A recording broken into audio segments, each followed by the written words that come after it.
Kita akan lihat firman Allah. Hari ini saya akan bicara tentang satu topik yang sangat luar biasa, yaitu kita adalah keluarga di dalam rumah Tuhan. Sekali lagi, kita adalah keluarga di dalam rumah Tuhan.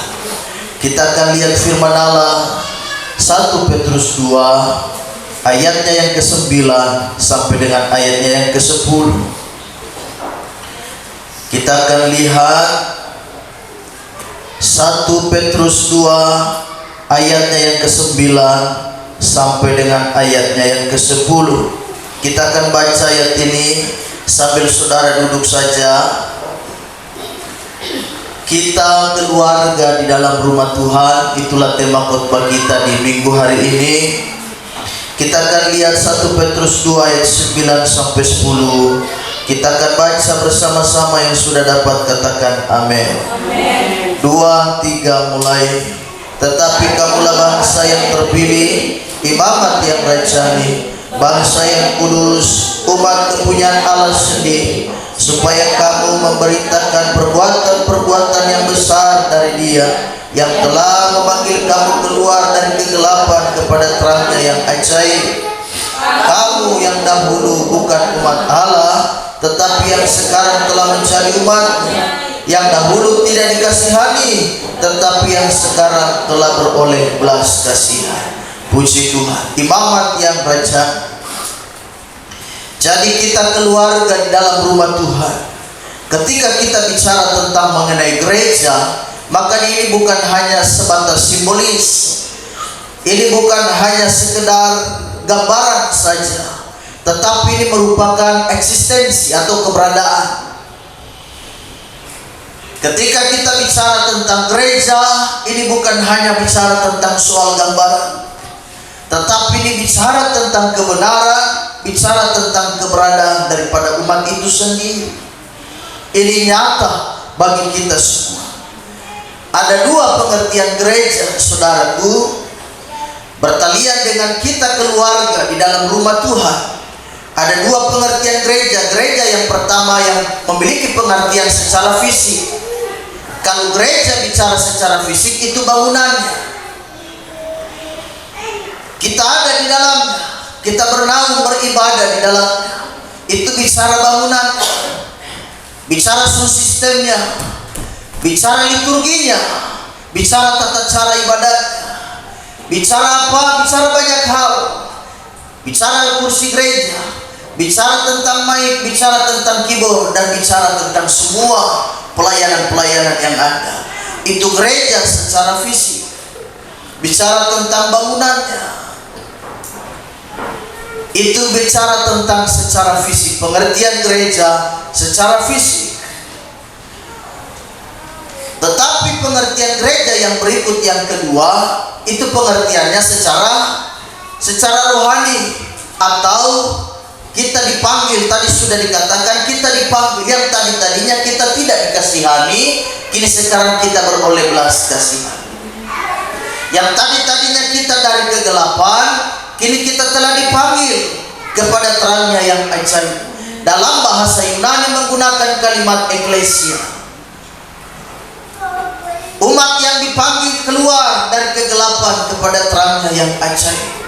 Dulu gelap, pikiran gelap, perbuatan gelap, semua tingkah laku adalah tingkah laku anak gelap.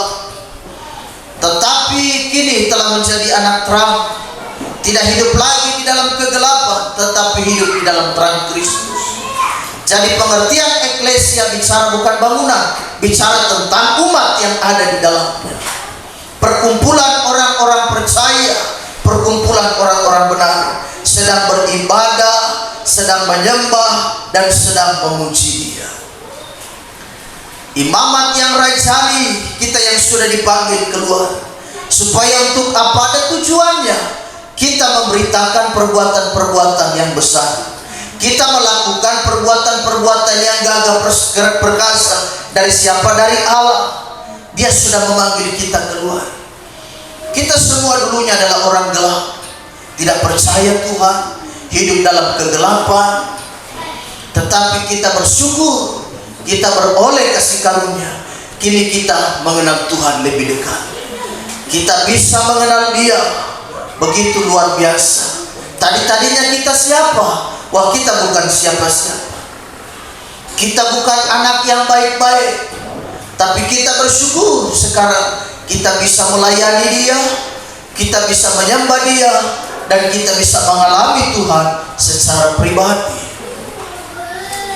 Jadi pengertian gereja secara fisik dan secara rohani, yaitu bicara lebih kepada menjurus kepada umatnya yang beribadah di dalam. Dan saya dan saudara adalah umat kepunyaan Tuhan. Kita sudah dipanggil untuk melakukan pekerjaan-pekerjaan terang. Jadi karena itu kita punya tanggung jawab. Tanggung jawab kita apa? Kita juga untuk melepaskan mereka yang masih terikat. Kita melepaskan mereka yang masih tertawan oleh dosa, oleh berbagai berbagai nafsu dunia yang telah mengikat mereka. Tanggung jawab kita adalah melakukan pekerjaan-pekerjaan Tuhan. Kini kita sudah berada di dalam terang, tapi kira ada saudaraku yang masih hidup dalam kegelapan. Itu tanggung jawab kita. Masih ada adekku yang masih hidup jauh dari Tuhan. Masih ada anak-anakku, masih ada saudaraku, bahkan masih ada orang tuaku yang belum berada di dalam Tuhan. Itu menjadi tanggung jawab kita bersama sebagai orang-orang terang. Kita sudah ada dalam terang, masa iya kita rela melihat keluarga hidup dalam kegelapan? Kita juga harus memanggil mereka. Kita berkata, ayo ikutlah terang Kristus, jangan tinggal dan hidup di dalam kegelapan. Jadi kita keluarga di dalam rumah Tuhan. Yang pertama keluarga. Kita akan bicara di sini rumah Tuhan dan keluarga. Kita lihat bahwa keluarga itu ada keluarga jasmani dan ada keluarga rohani. Keluarga jasmani terdiri dari antara suami dan istri serta anak-anak. Ada saudara-saudara kandung. Itu keluarga jasmani. Keluarga yang terlahir, yang terikat di dalam apa? Di dalam hubungan emosional, di dalam ikatan darah mereka sebagai keluarga jasmani. Mereka terikat di dalam keluarga jasmani. Keluarga jasmani yang terdiri dari intinya adalah suami, istri, serta anak-anak dan saudara-saudara yang lain. Itu keluarga jasmani. Kita semua punya keluarga jasmani. Kita punya saudara-saudara kandung, saudara-saudara yang secara jasmani. Itulah keluarga. Pengertian keluarga secara jasmani. Saudara punya kakak, punya adik, punya orang tua, dan itu keluarga inti. Hanya saudara yang mengerti bagaimana keluarga saudara seperti apa. Itu urusan saudara, tidak ada urusan dengan orang lain. Itu saudara secara jasmani, keluarga secara jasmani. Kita punya keluarga. Tetapi yang berikut yang lebih luar biasa, ada keluarga secara rohani. Keluarga secara rohani tidak terikat lagi pada marga, tidak terikat lagi pada suku, tidak terikat lagi pada hal apapun. Dia hanya terikat pada satu nama yang bernama Yesus Kristus, yang telah mati, yang telah bangkit, yang telah naik ke sorga, dan kita akan memperingatinya juga bagaimana ketuhanan Roh Kudus. Dan dia akan datang kembali. Dia mengutus Roh Kudus, tetapi jangan lupa dia juga akan datang kembali untuk saya dan saudara. Kita telah menjadi satu di dalam Kristus. Jadi ada keluarga jasmani, tetapi ada juga keluarga rohani. Keluarga jasmani di mana kita bisa saling tolong menolong. Ada susah kita bisa telepon kakak, ada susah kita bisa hubungi mama, ada susah kita bisa hubungi adik. Adik bantu kakak dulu, itu keluarga jasmani. Mama berkata kepada kakak, tolong kau bantu, kau lihat kau adik dulu, itu keluarga jasmani. Dia tidak suruh bantu tetangga, karena memang tidak ada hubungan apa-apa. Tetapi secara keluarga, bahkan orang tua juga meninggalkan pesan sebelum dia pergi dipanggil pulang oleh Tuhan. Pesannya adalah kalian saudara bersaudara baku baik-baik. Kalian saudara bersaudara hidup baik-baik, jangan baku marah. Kita selalu mendengar ada pesan-pesan orang tua seperti itu. Bukan saat mereka meninggal, tapi di saat mereka masih hidup pun pesan itu selalu terdengar di telinga kita. Bahwa saudara itu baik-baik, saling mengasihi, keluarga jasmani. Kita semua punya keluarga. Tapi dalam pelayanan ini kita telah menjadi keluarga di dalam Tuhan. Saya tidak kenal siapa Ibu Yani. Saya tidak kenal itu siapa Esther itu. Saya tidak kenal siapa Bapak Talahatu itu. Tapi karena di dalam Kristus kita telah menjadi keluarga, kita telah menjadi satu. Jadi tidak lagi melihat apapun itu, melihat suku kah. Saya tidak lihat pandang dia dari suku mana. Dia orang Ambon kah, dia orang Sangir kah, atau orang Biak kah. Maka kita hanya bergaul pada suku-suku tertentu. Jadi kita tidak dibatasi lagi oleh suku. Kita tidak dibatasi lagi oleh apapun itu. Tetapi Kristus telah mempersatukan saya dan saudara. Kasih Allah telah mengikat kita. Kita menjadi satu keluarga. Kita saudara di dalam Tuhan. Kita keluarga di sini. Kita bukan orang lain. Saudara adalah saudara kami juga. Kita keluarga, saudara adalah keluarga kami.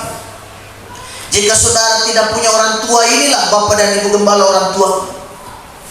Ibu Pendeta Albertina Imbiri STH, Mama, kau bisa panggil dia Mama. Layaknya jemaat memanggil dia Mama. Wah, puji Tuhan, itu sapaan yang sangat luar biasa. Bisa memanggilku sebagai Bapa. Kita telah menjadi satu di dalam Tuhan. Inilah keluarga.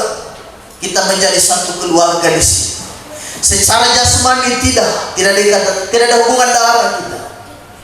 Tetapi secara rohani Kristus telah mati di atas kayu salib, mempersatukan kita. Kita bisa punya hubungan yang begitu dekat sekali. Sehingga yang satu sakit, yang lain bisa menjenguknya, bisa mendoakannya. Orang bertanya, itu kakak? Oh bukan kakak. Lalu hubungan apa kalian bisa menjenguk dia? Kami saudara seiman. Kami keluarga di dalam Tuhan. Lebih keren lagi, kami satu jemaat. Itu. Orang berkata, hubungan apa, urusan apa kau datang menjenguknya, sampai bawa bubur ayam segala, sampai bawa sirup, bawa minuman-minuman segala. Tidak ada hubungan apa-apa. Secara keluarga memang tidak. Kami beda marga, kami beda suku, bahasa pun beda. Tetapi kami satu umat di dalam Tuhan. Imamat yang rajani, kami telah dipersatukan di dalam Kristus Yesus. Sehingga genaplah firman Allah berkata, saling bertolong-tolonganlah hai engkau sekalian, sebab engkau menggenapi hukum Kristus. Kita saling mengasihi. Ada keluarga jasmani, tapi jangan lupa ada keluarga secara rohani. Kita saudara di sini. Kita telah terikat di dalam kasih Tuhan.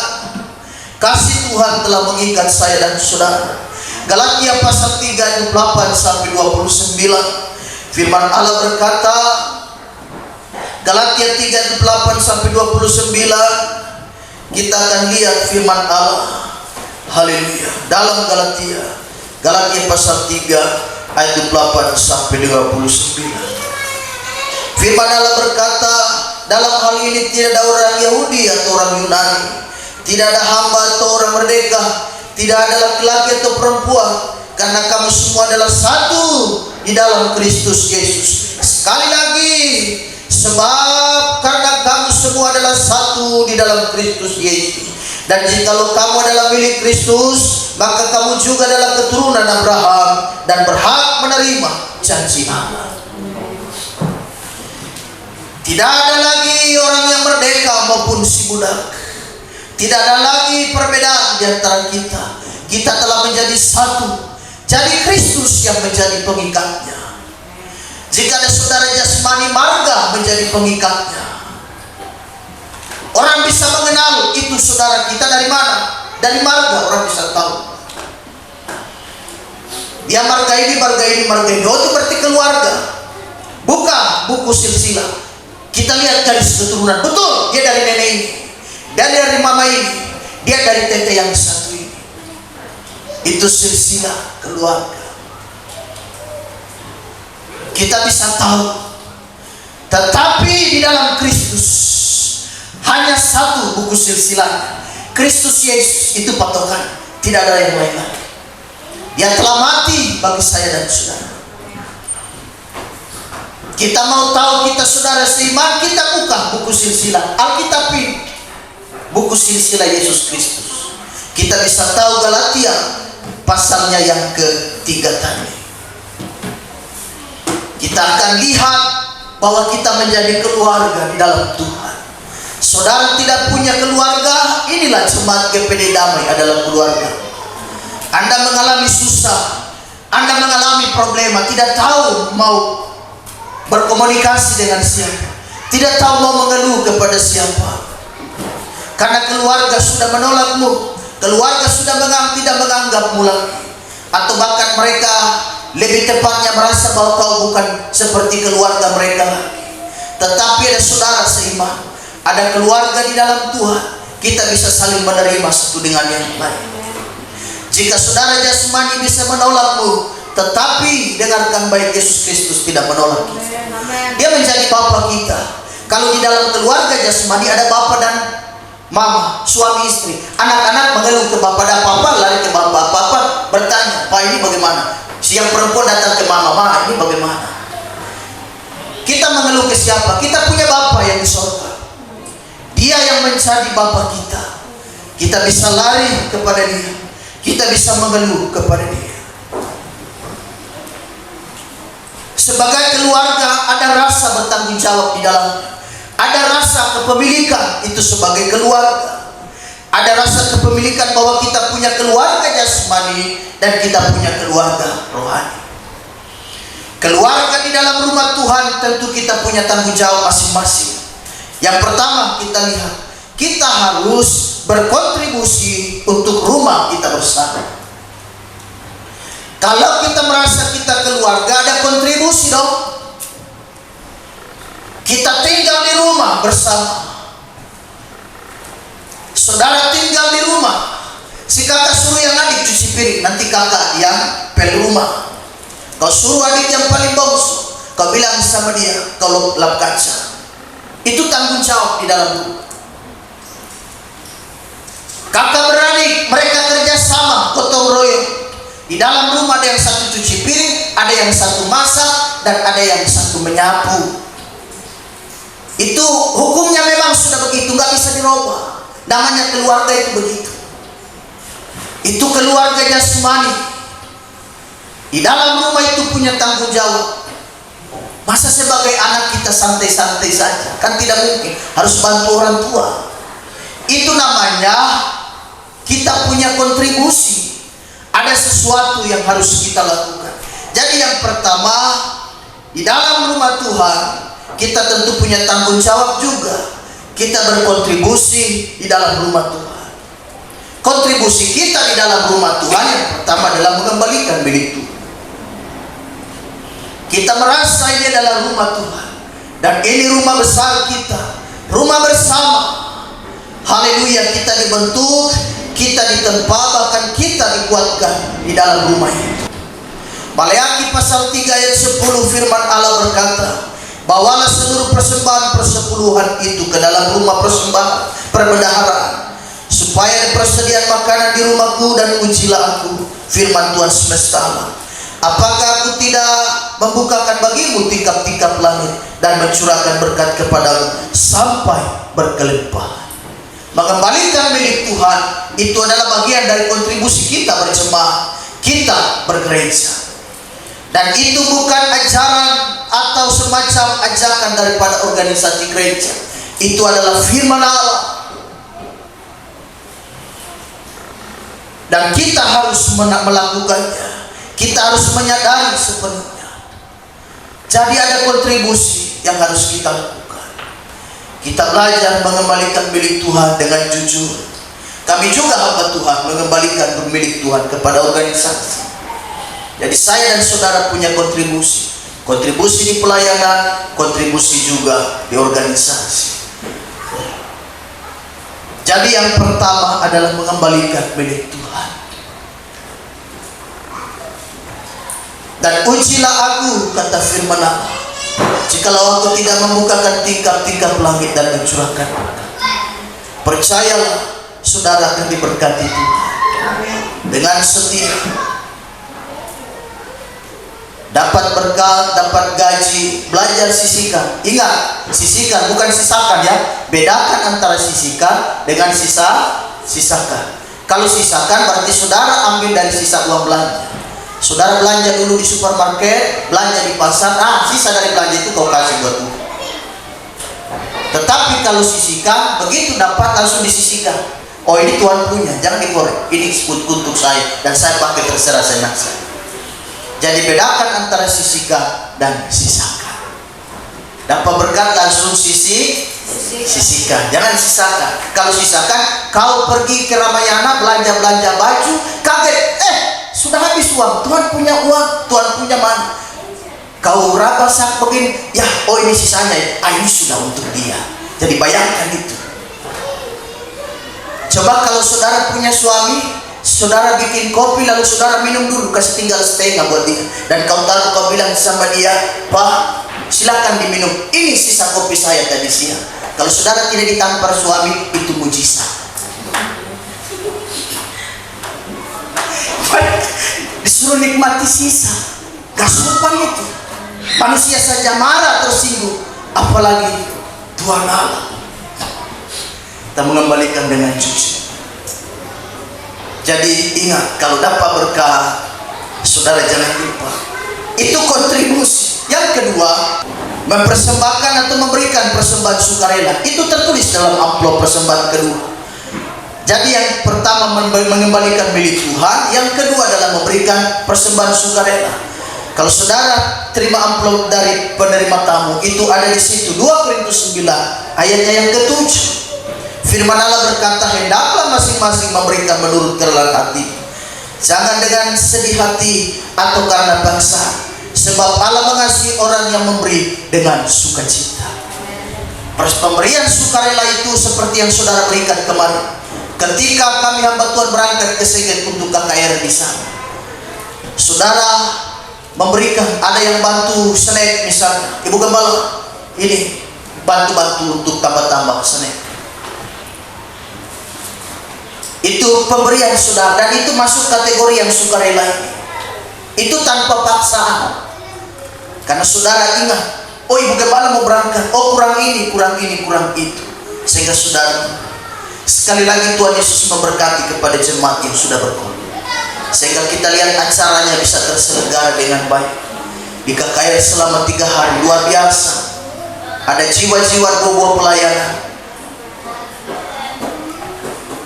Mereka sangat diberkati. Mereka minta kalau boleh kembali lagi. Mereka diberkati Tuhan. Kenapa? Karena dukungan saudara. Itulah yang saya katakan. Saudara tidak pergi menginjil, tetapi uang saudara bisa ada di sana. Uang saudara bisa membantu pekerjaan itu, sehingga pelayanan di sana luar biasa, bisa terlaksana dengan baik. Bersyukur kepada keluarga kamu 4 Imbiri. Haleluya. Mereka ada di lokasi tempat kegiatan KKR. Mereka juga memperhatikan kami. Mereka datang bawa sayur kangkung, sayur pagi 1 karung, antar ke rumah di mana kami nginap selama 3 hari. Luar biasa.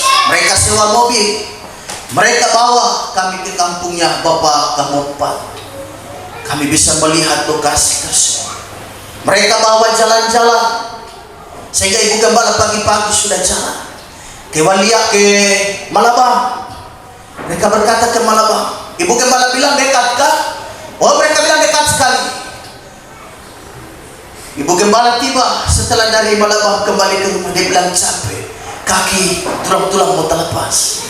Sehingga pendeta Festus bilang, kalau orang bilang dekat, jangan percaya, itu jauh sekali. Jadi kalau bilang berjalan kaki ke Malabang dekat kan? Oh dekat, Ibu pendeta. Oh jangan percaya. Dong dekat itu kan dong sudah biasa. Kita yang belum biasa.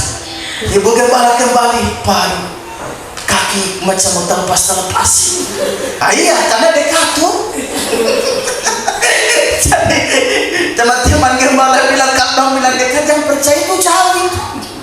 Bagi mereka dekat itu, karena mereka setiap hari sudah terbiasa. Jadi semua berjalan dengan lancar. Oleh apa? Topangan saudara. Saudara telah berkorban. Itu masuk kategori sumbangan sukarela. Tidak dipaksa, tidak diminta. Saudara memberi dengan seikhlas. Bagaimana tambah-tambah bensin, uang bensin, dan lain sebagainya. Kontribusi yang berikut selain memberi sumbangan sukarela di dalam ibadah rumah besar kita seperti yang saya tadi jelaskan, di dalam rumah tangga, di rumah jasmani, di rumah kita sendiri saja, itu kita ada kontribusi. Harus masak, ke pasar, dan lain sebagainya. Selain memberikan sumbangan sukarela, yang berikut adalah setia beribadah. Ibrani 10 ayatnya yang ke-25. Ibrani 10 ayat 25, ini kontribusi kita di dalam rumah Tuhan. Janganlah kita menjauhkan diri dari pertemuan-pertemuan ibadah kita seperti dibiasakan oleh beberapa orang, tetapi marilah kita saling menasihati dan semakin giat melakukannya menjelang hari Tuhan yang mendekat. Makin setia, makin saling menasihati satu dengan yang lain. Ayo kita setia dengan Tuhan. Tak lama lagi Tuhan akan datang. Dunia ini semakin kacau, dunia ini semakin jahat. Firman Allah berkata, yang jahat tambah jahat, yang baik teruslah berbuat kebaikan. Saudara lihat dunia sekarang ini tambah baik enggak? Peperangan di mana-mana. Amerika lawan Iran belum selesai sampai hari ini. Tambah Israel lagi. Bangsa berbangkit melawan bangsa. Suku berbangkit melawan suku. Dan kita lihat berbagai macam kejadian di kota-kota ini. Dunia sekarang ini, itulah dunia yang kita hidup sekarang. Jadi tidak tambah baik. Karena itu saling menasehati, kata firman Allah. Ayo kakak, kita makin setia dengan Tuhan. Hidup ini tidak tambah baik, tambah buruk. Karena itu bentengi hidupmu dengan takut akan Tuhan. Setia beribadah. Jangan kau katakan di situ, janganlah kita menjauhkan diri dari pertemuan ibadah. Kita makin giat melakukannya menjelang hari Tuhan akan tiba. Tak lama lagi Tuhan akan datang. Kita makin setia. Yang berikut kontribusi apa selain ibadah? Yang berikut kontribusi yang kita bisa berikan dalam rumah kita bersama ini, di dalam rumah Tuhan, adalah melayani. Yohanes pasal 12 ayatnya yang ke-26. Yohanes 12 ayat 26, firman Allah berkata, barang siapa melayani aku, ia harus mengikut aku, dan di mana aku berada, di situ pun pelayananku akan berada. Pelayanku akan berada. Barang siapa melayani aku, ia akan dihormati Bapa. Kita melayani, memimpin pujian, memainkan musik, menjalan kolekte persembahan, backup singers, melayani rebana, semua pelayanan. Menerima tamu, semua adalah bentuk pelayanan, saudara. Dan itu kontribusi kita. Masa kita jadi jemaat hanya mono-mono? Kita tentu melayani, terlibat di dalam pelayanan. Kita semua ambil bagian di dalam pekerjaan. Jadi kita saling melayani, kita saling melengkapi. Kontribusi apa yang saudara bisa berikan? Saudara berkata, apa yang saya bisa buat untuk gereja? Yang melayani. Saudara bisa melayani. Apa yang saudara bisa berikan untuk gerejamu sebagai rumah besar kita bersama? Rumah adalah keluarga kita bersama, gereja adalah keluarga kita. Ya kita melayani Tuhan. Lalu yang berikut, selain kontribusi di dalam rumah Tuhan, yang berikut adalah kehidupan dengan sesama keluarga. Hidup berdampingan sesama jemaat. Mazmur 133 ayat 1 sampai 3, firman Allah berkata, Mazmur 133 ayat 1 sampai 3, sungguh alangkah baiknya dan indahnya apabila saudara-saudara diam bersama dengan rukun, seperti minyak yang baik di atas kepala meleleh ke janggut, yang meleleh di janggut Harun ke leher jubah dan ke leher jubah, seperti yang gunung Hermon yang turun ke atas gunung-gunung Sion. Sebab kesanalah Tuhan memerintahkan berkah, kehidupan untuk selama-lamanya. Sangat luar biasa kata firman Allah. Sungguh alangkah baiknya kalau saudara itu hidup rukun dan damai. Selain kontribusi di dalam pelayanan, gereja adalah keluarga kita bersama, rumah besar kita bersama. Yang berikut adalah kehidupan sesama jemaat, berhidup berdamping. Sesama jemaat jangan saling bikin tersinggung satu dengan yang lain. Jangan saling menghina satu dengan, gak boleh, karena kita saudara, kita keluarga. Jadi kehidupan sesama jemaat, selain ada rumah, di dalamnya juga ada orang yang tinggal. Gereja ada bangunan gereja, dan kita yang tinggal di dalamnya sebagai jemaat dan sebagai umat. Dan kita hidup berdampingan. Alangkah baiknya bila kita hidup dengan rukun, kata firman Allah. Berkat jauh daripada orang yang selalu bertengkar. Berkat dekat kepada orang yang rukun. Karena itu sesama jemaat, mari kita saling rukun satu dengan yang lain. Perpecahan gereja terjadi karena di dalamnya jemaat tentu tidak rukun. Mari saya dan saudara, saya menghimbau kepada jemaat Gempeda, kita harus saling rukun satu dengan yang lain. Apalagi sesama jemaat, sesama anggota, tidak boleh saling melukai satu dengan yang lain. Di dalam keluarga kita sendiri pun dilarang. Kakak beradik itu bertengkar dilarang keras, nggak boleh. Kita di dalam pelayanan juga, di dalam keluarga Tuhan, keluarga rohani, tentu nggak boleh, saudara. Tidak ada keluarga dan rumah tangga yang sempurna di dunia ini, nggak ada. Termasuk pelayanan, nggak ada yang sempurna. Masih kurang-kurang juga ada, saudara. Tetapi kita harus saling mengampuni. Mengampuni bukan melupakan, tetapi kita lebih memilih untuk mengasihi. Tetapi di dalam pengampunan itu akan tercipta kerukunan. Jadi kalau keluarga saling mengampuni itu luar biasa. Tidak ada keluarga yang tidak berantem, ada. Tidak ada keluarga yang tidak baku marah, ada yang baku marah. Tapi lebih hebat kalau di dalam keluarga itu kita bisa saling mengampuni satu dengan yang lain. Kita bisa saling menerima keberadaan saudara kita. Kita bisa saling menerima keberadaan keluarga kita. Jangankan antara kakak beradik, bahkan anak dengan mama pun kadang bisa kles-kles. Dan itu hal biasa. Karena memang tidak ada yang sempurna. Termasuk di dalam gereja juga.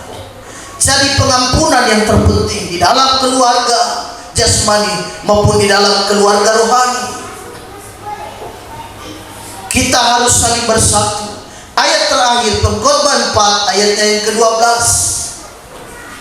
Pengkhotbah 4 ayatnya yang ke-12, ayat terakhir firman Allah berkata, dan bila mana seorang dapat dialahkan, dua orang akan dapat bertahan. Tali 3 lembar tidak mudah diputuskan. Dua orang bersatu, ini akan kuat.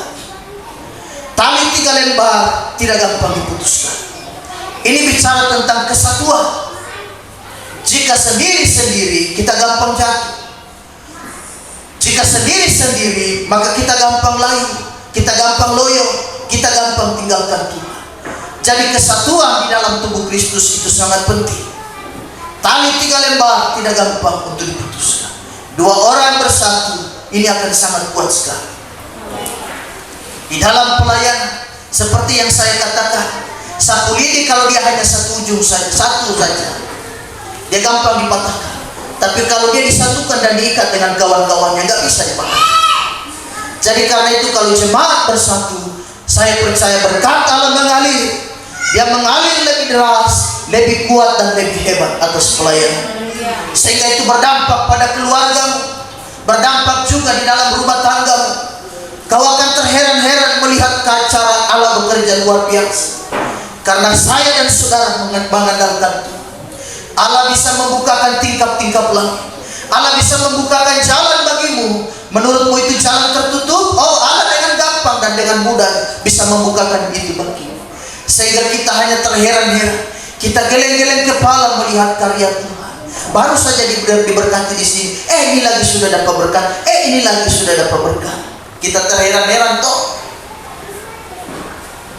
Kenapa? Karena cara Allah kerja itu memang luar biasa. Jadi kita bersatu, kita saling mengampuni, kita saling mengasihi. Namanya juga keluarga. Tidak ada keluarga sempurna. Kita harus saling menerima.